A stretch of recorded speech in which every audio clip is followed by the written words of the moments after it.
Оюун эрдний хүү бэр хоёрын тансаглалтай холбоотой асуудлыг ган төмөр дорж ханднаар өмгөөлөв. Төрийн албан агчдын тоог бууруулна гэх зорилтыг хэрхэн эмчих нь тодорхойг байна. Үл хөдлөх хөрөнгө зуучлалын салбар эрх зүйн зохицуултгүй байгаа нь галаар наадахтай адил гэж салбарын хэллээ. 2024 онд олон улсын кибер аюулгүй байдлын индексээр манай улс 194 орноос 103 дугаарт ирмэлэгдэжээ. Монгол гэр бүлүүд аз жаргалтай амьдарч чадахгүй байна.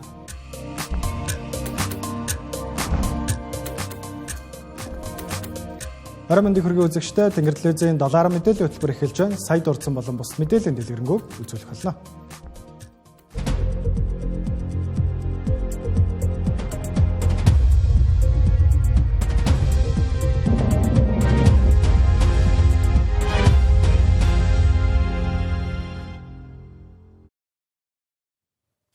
Өчигдөр эхэлсэн огцрох амархан нэртэй жигсаал 2 дахь өдрөөр үргэлжилж байна. Жигсаалд оролцогчдын дийлэнх нь залуус байсан.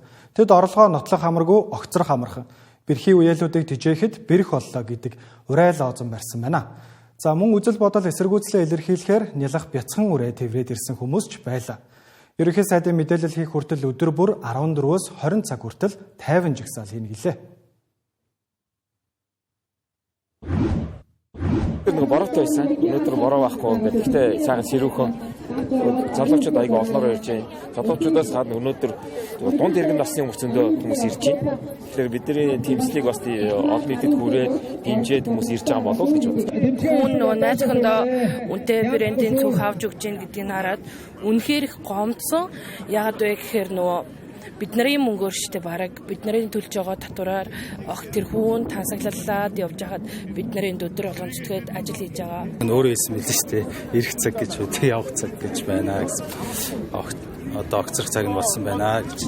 Дараагийн үн нь бол хэн баахан чухал биш. Бидний зарчмын шаардлага тавьж байгаа, объектив шаардлага тавьж байгаа залуучууд гэж харж байгаа. Огцроод оронд нь яхан бэ гэдэг нь л та. Оронд нь гарч ирсэн тийм байвал дахиад огцруулах хэрэгтэй. Ер нь бол болтол нь солих хэрэгтэй гэдэг байр суурьтай байдаг. Тэгэхээр огцруулах юутай ирж байна да. Бид нар тэгэл ингээд ажиллаа хийгээл хүмүүс руугаа хуглаар л ингээд өөрийн гэсэн гэр орондоо олчихгүй үтээлээдэг байхгүй. Тэгэхээр тэр хүүхэд тэр их мөнгөөр тоглосон байгаа надад л ерөөсөө таалагдахгүй. Хааны нутгийн улсуудыг сайхан амьдруулах гэж харцаардууд нь илгээр өмөлтөө шүү дээ. Ядаж хаан шиг тэгэж амар том одоо Монголыг ингээд эзлэх гээд байгаа юм бол ядаж түүхэн уншил та. Яг үнийг хэлэхэд одоо Монголын залуучууд энэ ч ирсэн байгаа залуучуудын бараг 80-аас 90% нь гадаадууд дөрвөл бодолтой шүү дээ. Огцрох хэрэгтэй байна. Заавч огцрох хэрэгтэй. Төрийн алба гэдэг бол ээлжтэй халаатай, цагтай хугацаатай ийм байх хэрэгтэй. Тэр огцрох хэрэгтэй. Бид нар бол бүтэн жил хөдөлмөрлөөд 20 сая төгрөгийг олж чадахгүй байгаа шүү дээ, тий. Тэгээ ингээд байнгын нэг юм одоо яг залуу гэр болохоор юм санхүүгийн дэглэмтэй л амьдарч шүү дээ үүндээ. Татвартаа угаасаа дээрлэхүүлээд дуусч байна. Тэгээд манай компани захирал өнөөдөр надад цалинтай чөлөө өгсөн. Тэр нь их гоё талархаж байгаа. Монголын ирээдүйчдэр манай захиралд угаасаа компани эзүүд байгаа. Ямар юмны яадаг татварч илээ. Миний цалин бол угаасаа 2 сая төгрөг гэж байгаа цалин айгу бага ордог. Татварт нь 700 мянган төгрөг явцсан байдаг юм байна лээ. Тэгээд 700 мянган төгрөгөө өөртөө бол би хэрглэж бол үнэхээр чадахгүй байна. Тэгсэн чинь миний төлдөг 700 мянган төгрөг бас нэг өөр хүмүүсийн төлдөг 700 мянган төгрөг чинь нийлээд нэг эмэгтэй хүний цүнх болсон билээ шүү дээ. Хөгсөн залуу гэлтгүүд ирж байна. Цуглаа энэ одоо жигсаалд бол идэвхтэй оролцох хэрэгтэй. Гэхдээ тэгээ хотлоо нөгөө нэг интернетээр шеэр, лайк гэдэг юм шиг тийм хийгээ суух хэрэггүй, хэрэгтэй шүү. Төлөгчнөр өнөөдөр байдгаараа чармаагаал, чартаагаал гэдэг, ард түмэн чартаагаал гэдэг. Яг өнөөдөр тэгэл хийсэн юм юу байгаа вэ? Оюун эрдний засгийн газар үнэхээр амаргүй бэрх байна. За өөрөө амаргүй бэрх байдгүй маа гэхэд ард иргэд бол амаргүй бэрх болчлоо. Ийхүү огцрох амархан жигсаал Сүхбаатарын талбайд 2 дахь өдрөө үргэлжилж байна. За өнөөдөр Сүхбаатарын талбай орчмоор бага зэргийн бороотой байгаа боловч одоо хүртэл залуус Сүхбаатарын талбайд цуглаж өөрсдийнхөө үзэл бодлыг чөлөөтэй илэрхийлсээр байна. За өчигдрийн нөхцөл байдалтай харьцуулахад Сүхбаатарын талбайг тойруулаад цагаан асрууд барьсан байгаа хэдий ч асрын голд залуус цуглаж дөрвөлжин хэлбэртэйгээр цуглаж нээлттэй микрофон дээр өөрсдийнхөө үзэл бодлыг чөлөөтэй илэрхийлж байна. За залуусын жигсаал мөн адил бас хөгжмөөр үргэлжилж байгаа гэж хэлэхэд болно. За залуус спикер болон чанга яригчдэр хөгжим дуунуудыг тавьж өөрсдийнхөө үзэл бодлыг илэрхийлж байна. За маргаашнаас эхлээд Сүхбаатарын талбай дээр амралтын өдрүүдэд номын баяр зохион байгуулагдана. За номын баяр зохион байгуулагдах ч гэсэн за жагсаалыг зохион байгуулж байгаа залуучуудын зүгээс асруудад за 3-аас 4 асруудад өөрсдийнхөө үзэл бодлыг илэрхийлэхээ үргэлжлүүлнэ гэдгийг бол мэдэгдэж байгаа. За мөн адил ерөнхий сайдыг мэдэгдэл хийх хүртэл 14-өөс 20 цагийн хооронд 50 жагсаалыг үргэлжлүүлнэ гэдгээ мэдээлж байгаамаа. Энэ жагсаал ямар ч утгагүй болохоо учраас одоо ингээд би ингээд сая өөрөө бүгд үзэл бодлого ихтэй явж байгаа Норвег улсаа гэдэг үеийг ардс намд ороорой гэж чинь би тэгж ардс намд олдож ирээгүй. Өөр үзэл бодлого ихтэй ирсэн юм. Энэ засгийн газраа огцрох амархан үзэл бодлого ихтэй өөр юу ч хийх юм шүү дээ. За за одоо ингээд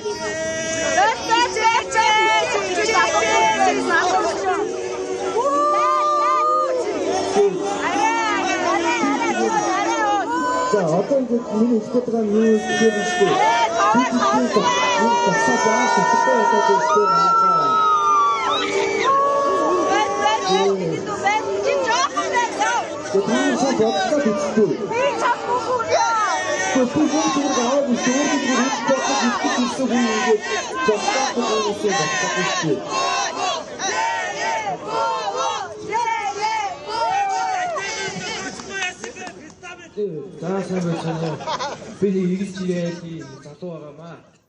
Энэ мэтчлэн залуус өөрсдийнхөө байр суурийг илэрхийлсээр байна.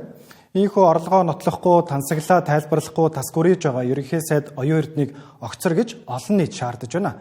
Гэхдээ энэ шахалт шаардлага зөвхөн энгийн иргэдийн дундаас л гарч байна. Харин хамтарсан засгийн газарт орж ажиллаж байгаа кабинетийн сайд нарт үүсэд байгаа энэ асуудал тэмч сүртэй зүйл биш бололтой. Учир нь ардчилсан намын дарга ган төмөр улс төрчдийн үр хүүхдээр улс төр хийх хэрэггүй гэж олон нийтэд хандан хатуухан анхааруулга өглөө. Харин хүн намын дарагт орж ханд ерөнхий сайд оюун эрднийг худалж хулгайч биш гэж өмгөөллөө. Монгол залуучуудын хөдөлмөрлөөд хүрч чадахгүй оргилд 20 гаруйхан наснда хүрсэн хүн бол оюун эрдний тэмүүлэн. За Монгол залуучуудын хүсээд авч чадахгүй тансаг эд зүйлсийг баруун салгаагүй эдэлж хэрэглэдэг хүн бол оюун эрдний бэр өгөөмөр. Энэ хоёр хүний хэмжээ хязгааргүй их тансаглал нь татвар төлөгчдийн мөнгө мөн биш хэсгэд олон нийт тайлбар шаардаж байна. За энэ бол ардчилсан улсад байх ёстой зүй ёсны шаардлага. За гэтэл энэ асуудал дээр ихэнх улсын хурал засгийн газрын гишүүд байр суурь үзэл бодлоо илэрхийлэхээс татгалзаж бэргэж тойрсорно. За харин бид зарим засгийн газар болоод улсын хурлын гишүүдээс ямар байр суурьтай байгааг нь тодорхойлсон юм. Би тэр хүүхдэд юу хэрэглэж байгааг би яаж мэдэх юм? 20 настай хүүхэд орлогоосоо давсан. Тэгээ 20 настай хүүхэд ямар орлоготой байгааг чи битэр яаж мэдчихв? Яг одоо Сүхбаатарын хэлбэрт ардаа эзэнтэй л байгаа шүү дээ. Би бол оюун эрдэнэ гэдэг хүний худлаа шулгай гэдэг хүн гэж бол бодохгүй байна. Дорч хамт гэдэг хүн бас адилхан, луугаан төмөрс адилхан. Биднэрт бол тийм ашиг сонирхлоор нэгдсэн зүйл бол байхгүй. Хоёрдугаарт тэр хүн өөрөө тайлбар хийх байлгүй дээ. Тэрнээс илүү цаатал нь юу болоод байна гэхээр хамтарсан засгийн газар арай гэж байгуулагдаад бүх одоо ингээд гацаад байгаа том төслүүдэд ингээд явуулаад гадна дотны хөрөнгө оруулагчдыг ураад мессеж ингээд өгөөд ингээд явж байх үедээ ингээд давхцуулаад нөгөө энийг ингээд саарамжуулах явж байгаа үйл ажиллагаа явж байгаа энэ бол айгүй буруу шүү. Төрийн өндөр албан тушаал ашигласан бол орлогоо нотлоо. Мөнгө ч өөрөө мөртэй. Хууль бус байх юм бол энийг хурааж авъя гэдэг хуулийн төсөл яриа л явж байгаа. Ерөнхийдөө бол тайлбар хийх баг. Тэгээ хууль батлагдах юм бол өнөөдөр албан тушаал ашиглаж байгаа бид нар ч гэсэн алтан гэрэл одоогийн тагимд байгаа бос улсын хурлын гишүүд сайд нар түрүүнд нь ажиллаж ирсэн хүмүүс бүгдээрээ шалгуулад өнгөрсөн хугацаанд олон нийтийн энэ зөвлөлүүдэд хариулт өгöd ингэж явчихсан. Ер нь ямар ч улсад нэг иймэрхүү нөхцөл дүүсдэг. Үүний гаргалгааг үндсэн хуульдаа яаж заадаг вэхээр ерөнхий сайд би огцрох уу, эс огцрох уу гэдгээ өөрөө импич хийж их хурл дээр оруулж ирдэг. Зохицуулттай байдаг. Манай үндсэн хуульд ч гэсэн зохицуулт байгаа. Хэрвээ би байсан бол энэ асуудлыг шууд л оруулж ирнэ. Их хурл итгэл үзүүлэх үү, эсэх асуудал гэж томьёолдог шүү дээ. Хуулиараа. Өөрөөр хэлбэл ер нь ажлаа үргэлжлүүлэх үү, эсвэл огцрох уу гэдэг. Ийм л гаргалгаа би зүгээр харж байна. Залуу үеийнхний итгэл найдвар ёс суртахууныг уландаа гიშгсэн ерөнхий сайдын гэр бүлийг үл дэвчиж өнөөдөр иргэд эсэргүүцлээ илэрхийлж байна. Харин энэ асуудлыг эцэслэх цор ганц хүн бол ерөнхий сайд Оюун Эрдэнэ. Түүнийг орлогоо нотолж, хөрөнгөө баталж, хүүхдийнхээ хэрэглээд тайлбар хийхийг нь олон нийт хүлээсээр байна. Эх онд төсвийн урсгал зардал буурч дотоодын нийт бүтээгдэхүүний 24%-аас хэтрэхгүй болно. Мөн утааг бууруулах ажил эрчимтэй хийгдэж 2027 оныг Улаанбаатарчууд утаагаа өгдөх юм байна. Түүнчлэн процессын дахин инженерчлэлийг хийж төрийн үйлчилгээг хялбар, хүн төвтэй, бүтээмжтэй болгоно. Цаашид бол 35 мянган айлын орон сууцыг эх онд ашиглалтанд оруулна. Энэ мэт ажлуудыг Монгол Улсын засгийн газар хийн гэж эх жилийн хөгжлийн төлөвлөгөөгөө тусгажээ. Гэхдээ эдгээр нь хэрэгжих хэсэгт зарим улсын хурлын гишүүд эргэлзэж байгаа бол зарим нь бүрч итгэхгүй байна. Учир нь засгийн газрын хөгжлийн төлөвлөгөө нь мөрөөдлийн жагсаалтаас ялгахааргүй боловсруулагдсныг тэд шүүмжилж байна. Амар гоё юм ярьж байгаас ёо ястаа нэрээ яриа янз. Тэгээд жилд нэг 2 юм уу дунджаар 2 сойлно. 21 онд бол жишээ нь 4 удаа сольсон шүү дээ. Хэмжиж чадахгүй бол удирдах чадахгүй сайд нараа. Хизээ төлөвлөгөө боловсруулж сурах юм бэ? Үзүүлэлтүүд нь яг байгаа онсон биш буруу үзүүлэлтүүдийг тавьсан байна. Тэгэхээр өөрөөр хэлбэл энэ жоохон боловсруулалт ажиллагаа өшөө хийх хэрэгцээтэй байсан ийм дүр зургууд харагдаад байна. Энэ төсвийг юунд зарцуулах байгааг бид нар яаж үр дүнгээ хэмжих юм? Ийм төлөвлөгөө боловсруулж болохгүй шүү дээ. Эренбэ зохицуулаач. Засаглалын бодлогоо нэгтэн тавиач хүн эрхийг дээдэлсэн. Хоёрт нь хүний хөгжлийн бодлого, гуравт нь эдийн засгийн бодлого, дөрөвт нь бүсчсэн хөгжил гэх тийм ингэж загварчлах боломж байна уу? Наа засаглалын бодлогыг чинь 1.50-ыг 7 сарын өмнө батлахад саналаа оруулаад батлахгүй яасан. Тэгвэл тэгээд нэг өдөр сэрээд нэг юм ярьдаг. Төсөв хэлж яхад хөтөлбөр хэлж яхад энийг удаа дараа хэлж гормын санал хүртэл гаргаж ирсэн юм аа. Тэр бичлэг нь интернетээр байгаа. Гинт зүүдэл сэрээд байгаа юм биш. Хэрвээ тэр бичлэгийг та үзэж чадахгүй бол миний өнгөрсөн 7-8 сарын цалинг бүгдийг хуу хаамж болно. Ирэх 3 жилд алдагдaltaгүй төсөв батална гэдэгтээ итгэлтэй байна уу? Зөв үү? Манай засгийн газрын онцлог бол заавал його гэдэг ийм л зарчимтай байна. Энэ тэндээс яамдуудаас авсан материалуудаа дутуу хагас нэгтгээд тавьсан юм шиг зүгээр ихний байдлаар тийж харагдаад байна. Монгол улс гадаад бодлогын байр суурийг бэхжүүлж олон улсынх нэр хүнд нөлөөг бэхжүүлсэн байна гэж. Ийм зорилго. Шалгуур үзүүлэлт нь гадаад айлчлалын тоогоор хэмжих гэдэг юм. Айлчлал олон байх тусмаа Монгол улсын нэр хүнд өснө гэж бодохгүй байна. Энэ логикийн алдаатай. Тухайн орондоо одоо харилцаанд гарч байгаа дэвшил оргил хэсэг нь бол айлчлууд юм аа. Тэгэхээр айлчлуудын үр дүнгээр маш олон баримт өчгүүд, гэрээ хэлцлүүд байгуулагддаг. Засгийн газар хоорондын болон байгууллага хоорондын эрх зүйн орчныг нь бүрдүүлдэг. Энэ таатай эрх зүйн орчныг бүрдүүлснээр бидний гадаад худалдаа, экспорт, хөрөнгө оруулалт нэмэгдэх, за иргэд хоорондын харилцаа нэмэгдэх гэх мэт олон давуу талууд бол гарч байгаа. Одоо яаж мөнгөтэй болж яаж энэ ганц төмөр сайдын хилээд байгаа гой төлөвлөгөөнүүдийг гой мега төслүүдийг явуулах юм бэ? Ирэх жилийн төсвийга бид нар суурийг нь бол энэ жилд давхар хэмнэлтүүдээ хийгээд явна гэдэг байдлаар л харж байгаа. Дунд чадан чи ерөөсө хулгай зэлгийг хэрээс хэтэрсэн. Энэ асуудлаа цэгцэлд авилгал хэл ахуул хэрээс хэтэрсэн. Хөдөлгөөн болгонд мөнгө болцсон. Намраас эд хүүтрээд өвл болоход Улаанбаатар хот утаагүй байхад 26 оны төсөвт бид одоо юу суулгаад ямар ажил хийн гэж төлөвсөн юм бэ? Төлөвлөө тавьсан зүйлүүд харахад дэндүү өчүүхэн харагдаад байна. 26 онд бид нар юугаа утаалга болно гэж айхтар амлаж чадахгүй. 27 оны өвлийг бол бид нар Улаанбаатар хот бол утаагүй өгтнэ. Яаралтай тусламжийн тогтолцоогоо бий болохгүй бол эмнэлэг хурж амжихгүйгээр амнаас эрсдэх ийм тохиолдлууд өндөр байгааг харж байгаа. Тийм учраас энэ тогтолцоог бий болгох тал дээр бид нар маш их ажлуудыг хийж санаачилж хийж хэрэгжүүлж байгаа. Энэ дээр нэлээдгүй санхүү мөнгөний асуудал хэрэгтэй байгаамаа. Семинар хийсэн шигээ гадна дотн зугаасан шигээ онгоцоор нисдэг дэргээр ниссэн шигээ тэгээд одоо семинар төрсэн хүмүүс нь бүгдээрээ нөө сайдтай алга тассан шигээ тэгээд хамаг төсөвчин бүгдээрээ байхгүй болдог байхгүй юу? Энэ архи согтууруулах хундааны хэрэглээтэй холбоотой өдөрт 3 хүн спиртэд хордож насарж байгааг одоо засгийн газар маань бас анхааралтай аваасаа. төр цомхон байж чадварлаг албан хаагчдыг ажилуулах ёстой гэдэг үг урай лооцон мэтээр сонсогдох болжээ. Учир нь үе үеийн засгийн газар төрийн албан хаагчдын тоог бууруулна гэж амладаг. Энэ удаач мөн эвслийн засгийн газар эх оны хөгжлийн төлөвлөгөөнд төрийн албан хаагчдын тоог 9%-аар бууруулахаар тусгажээ. Гэхдээ энэ зорилтын үр дүнг хэрхэн хэмжих нь тодорхойгүй байна.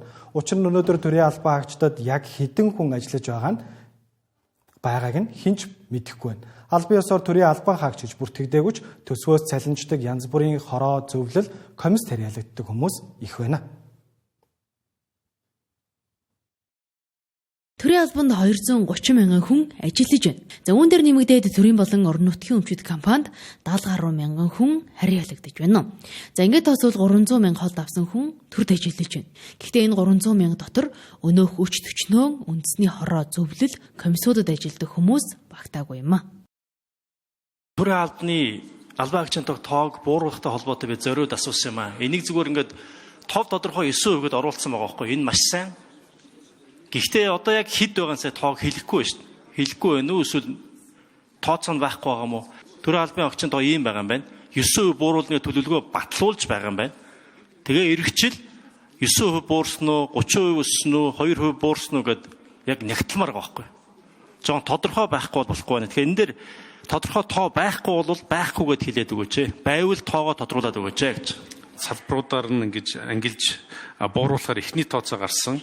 Хоёр дахьыг нь эцсийн тооцоо маань төрийн албаны чиг үүргийн бүрэн шинжилгээ хийх процессын дахин инженерчил хийсний дараа тоо наривчлж эцэлэгдэж гарах юм а.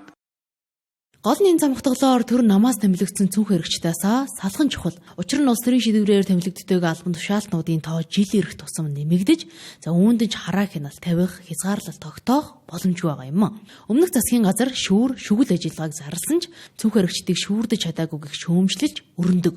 Иймээс энэ цамхтгалд нам дагсан цүнхчтэй явуулахыг олон нийт хүсэж байна.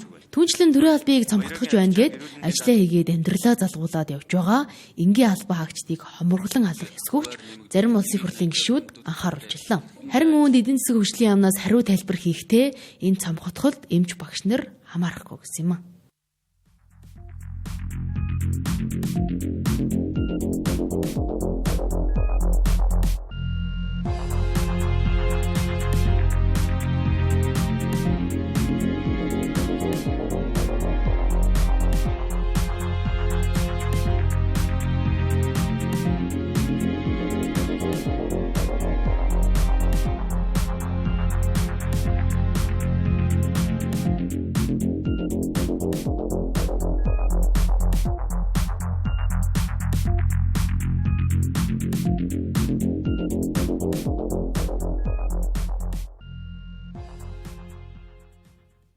Тэнгэрлэгзэн доллар мэдээллийн хөтөлбөр студиэс шууд урьж байна. Дараагийн мэдээлэл хүргэе.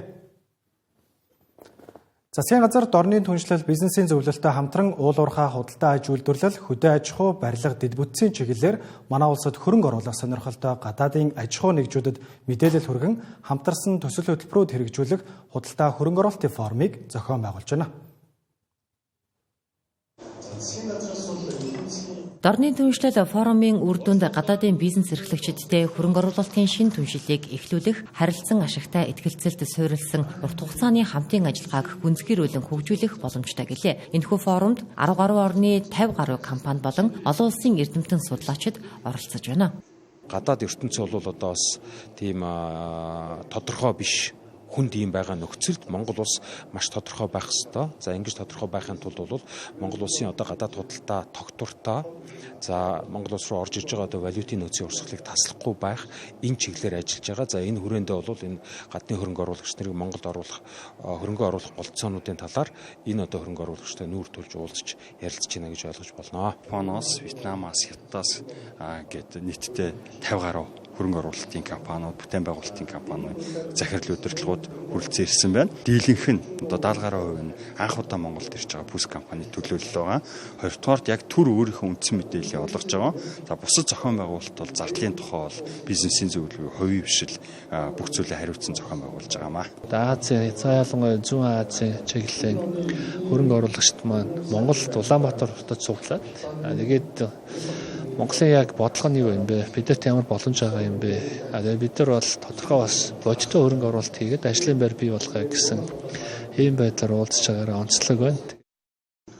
Энэ форумд оролцогчид экспортыг дэмжих, валютын нөөцийг нэмэгдүүлэх ажилд дорны түншлэл бизнесийн зөвлөлийн зүгээс дэмжлэг үзүүлж байна гэлээ. Зүүн өмнөд Азийн 10 орн болон Хятад, Солонгос, Япон улсын төр хувийн хвшлийн аж ахуйн нэгжүүд болон үйлдвэрийн удирдлагуудыг урьж оролцуулж байгаа нь манай улсын уулуурхай хөдөө аж ахуй, барилгын салбарын нөхцөл байдлыг танилцуулах, экспортыг өсгөх боломжид сайнаар нөлөөлж байна гэлээ.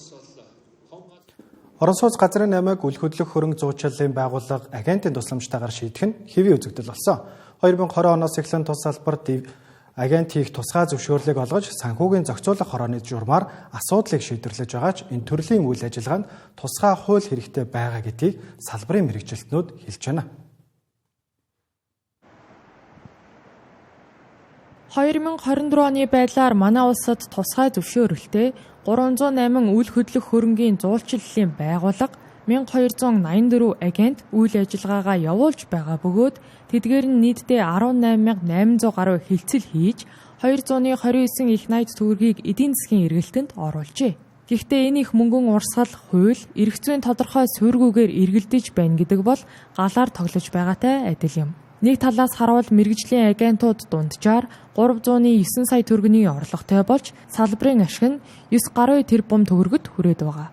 Нөгөө талаас харуул тус салбарын нэр хүндийг унгааж байгаа хуваарай зуулчлагч нартай хууль бус этгээдүүд ч нэмэгцээр байгаа юм. Хуулийн асуудал энэ дээр маш нарийн нухацтай яригдах ёстой. Яагаад вэ гэхээр Монгол улсын эдийн засгийн эргэлтийн 3/1 өөрөө үйл хөдлөх хөрөнгийн салбар дээр явагдчихэв. Үйлчлэгээ үзүүлэгч нь өөр агент юм аа. Яг тэр харилцагчтай тулж харьцаж байгаа, тэр хүний эмзэг мэдээллийг нь хадгалж байгаа, авж байгаа хүмүүс нь агент واخгүй. Тэгэхээр агенттай тэр хариуцлага, эрх мэдэл, эрх үүрэг нь байх нь өөрөө яалтчгүй олон улсын практик, яалтчгүй явах ёстой зарчмын асуудал. Үйл хөдлөх хөрөнгийг өмчлөх соёлтой болсон бол түүнийг мэргэжлийн төвшөнд хуульд суурилсан үйлчилгээтэйгээр шийдвэрлэх шаардлагатай болж байна. Энэ бол ганц салбарын асуудал биш, харин иргэдийн эрх ашигыг хамгаалах, итгэл дээр тогтох эдийн засгийг цогцлох алхам гэдгийг хэллээ. Яалчгүй батлагдах ёстой. Энэ салбарыг бол эрх зүйн зохицуулалт нь буюу хуулиар зохицуулах шаардлагыг үүсэж байгаа. Яагаад гэвэл далд эдийн засаг өөрөө те мөнгө баг тэрөөс нэгдэх тухай хуулийн хэрэгжлэгэнд бас нөлөөлөө явдаг. За мөн баггүй эдийн засгийн мөнгө эргэлдээд явдаг. Зуучлуулагч буюу иргэдийн эрх ашиг хамгийн гол нь одоо зөрчигдөх байдал үүсэхгүй гэдэг дээр хууль санаагч нар энэ хуулийг болоо санаачлаад батлуулах нь бол энэ одоо өнөөгийн одоо энэ үйл хөдлөлийн зуучлалын яг одоо хөгжиж байгаа салбарт нэр тулгамсан асуудал болж байгаа гэж үзэж байгаа. Гомдол маргаан бол холбоон дээр маань ирдэг. За бид нар тусалж дэмжиж гэхлээр ерөнхий том эрх зүйн орчин байхгүй болох маш их хүндрэл учирдаг. Тусгайшгүй олгцсон байгаа боловч хянагдах, шалгагдах одоо тэг үүрэг хариуцлага үүрж байгаа мөртлөө нөгөө нэг буцаагаад өөрсдийгөө хамгаалах эрх ашиг байдгүй. Тэрүүгээр жоох хүндрэлтэй байгаа.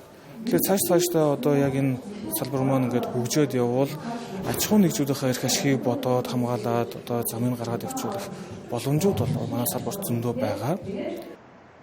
Иймээс мэргэжлийн байгууллагууд болон төрийн зүгээс үйл хөдлөх хөрөнгө жуулчлалын тухай хуулийг боловсруулж батлах шаардлагатай гэлээ.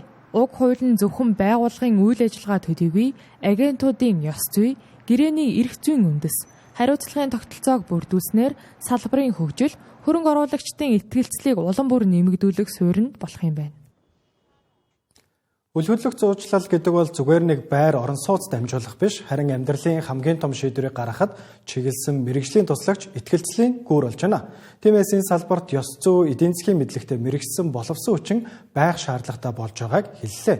Иймд үйл хөдлөх хөрөнгө зуучлалын мэргэжилтэн бэлдэх магистрийн зэргийн хөтөлбөрийг санхүү эдийн засгийн сургууль нэвтрүүлжээ.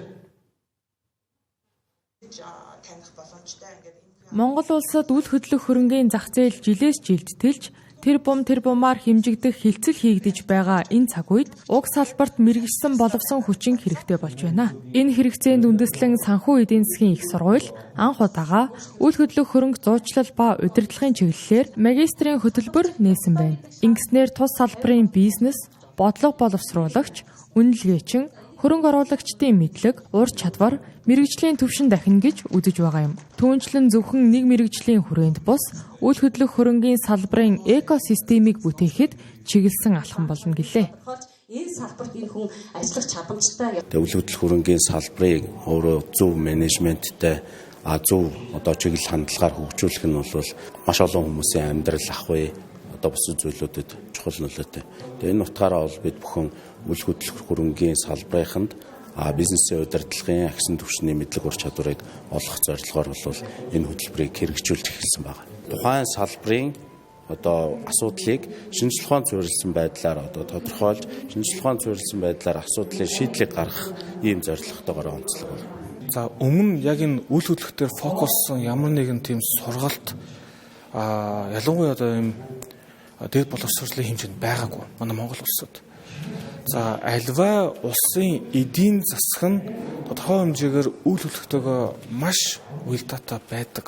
Энэ бүх мэдээллийг одоо энэ магистрийн хөтөлбөрөөр манайхан одоо цөөн хүмүүс биш те олон хүмүүс мэдэж илүү мэргэжлийн болсноороо харилцагчдаа ч гэсэн давуу тал үүсгэр байгаад байна. Ингэснээр манай нийгэмд бас одоо давуу тал үүсгэр байгаад байна. Дэлхийн хөгжингүй улс орнуудад үйл хөдлөх хөрөнгийн чиглэлээр магистрийн түвшний боловсралтай байх нь нийтлэг үзэгдэл болжээ. Жишээлбэл Америкийн Харвард, Колумбия, MIT зэрэг нэр хүндтэй их сургуулиуд үйл хөдлөх хөрөнгийн эдийн засаг, үйл хөдлөх хөрөнгийн санхүү зэрэг чиглэлээр магистр бэлтгэдэг бол Их Британий University College of Estate Management сургууль зайны сургалтаар үйл хөдлөх хөрөнгийн менежментийн мэргэжилтнүүдийг бэлтгэдэг байна. Санаачлах хэрэгтэй. Санхүүгийн үйлчилгээ үзүүлэгч Датабанк кибераллагад өртгөж 300 мянган хэрэглэгчийнхээ хувийн мэдээллийг алдаж $25 мянган зарна гихцаар хар зах дээр тавигдж байсан манай улсад 7 хоногт 60-аас 70 мянган кибераллага илэрч байгаагийн хэсэг хэн жишээ. За энэхүү эрсдлийг үүсэж байгаа шалтгаан нь зөвхөн технологийн асуудал биш, харин мэдээллийн аюулгүй байдлын аудитын хяналт шалгалт сул байгаатай холбоотой байна.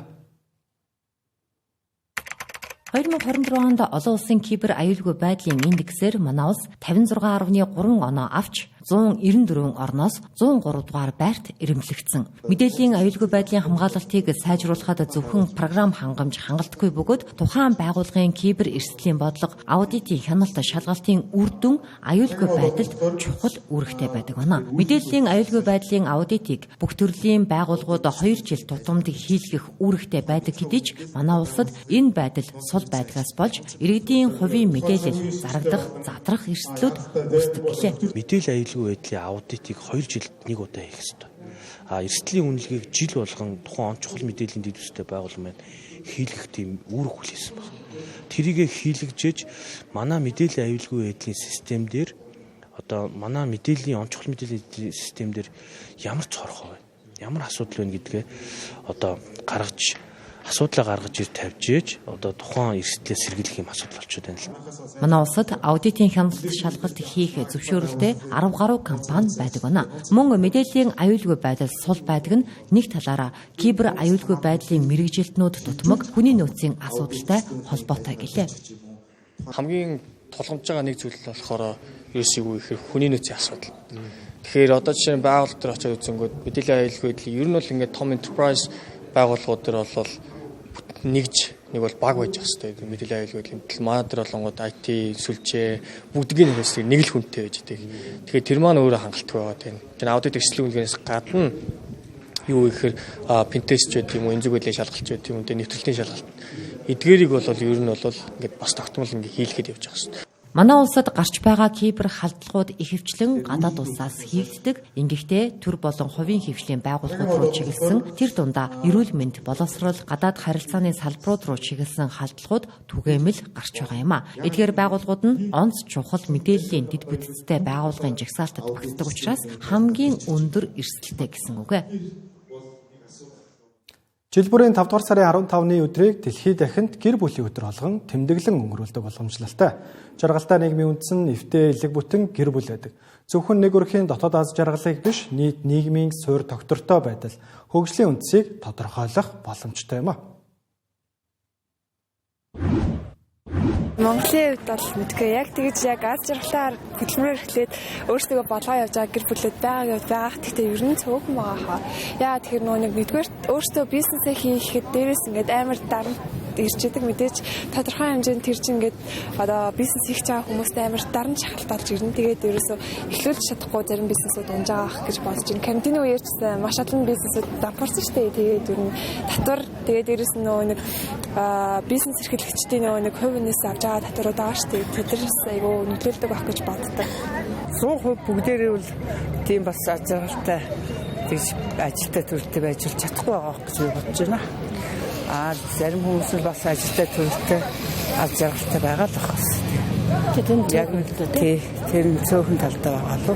Татварынхаа мөнгийг л зөв зөвлөд зарцуулдаг байгаас л гэж боддог шүү дээ. Ярих сонсохны дандаа л богоо тийш явчих юм шиг л яригдаад байдаг. Татвараа зөв зөвлөд байгаад хуулиа чандлан сахиул тэгэл юм байхгүй. Жаргалтай гэр бүлийн гол суурь нь санхүүгийн тогтвортой байдал 5 тухтай орчин байдаг. Манай улсын залуу гэр бүлүүдэд хамгийн тулгамдаад байгаа асуудал нь санхүүгийн байдал болоод байна. Мэдээж улс орноос олон төрлийн санхүүгийн дэмжлэг, ажил олж өгөх үйл ажиллагаа зохион байгуулдаг. Гэхдээ ажилд орсны дараа эргэх холбоогүй зуучлаад л орхидог байна. Ажлаас гарах хэсэг нь тухайн хүний байгууллагын асуудал хэдий ч ажлын хүчний хомсдолтой байгаа нөхцөлд ямар шалтгаан байгааг судлах тал дээр анхаарах хэрэгтэй байна.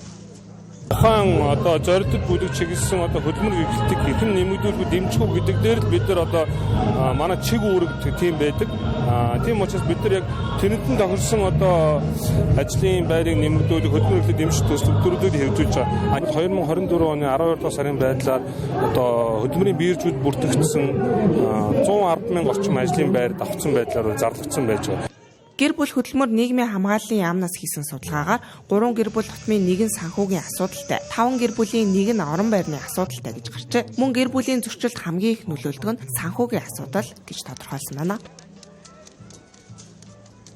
Тэнгэр телевизийн мэдээллийн хөтөлбөр студиэс шууд хүрлээ. Анхаарлаа хандуулсанд баярлалаа. Маргааш өглөө 10 цагаас шинэ мэдээлэлтэйгээр эргээд уулзцгаая.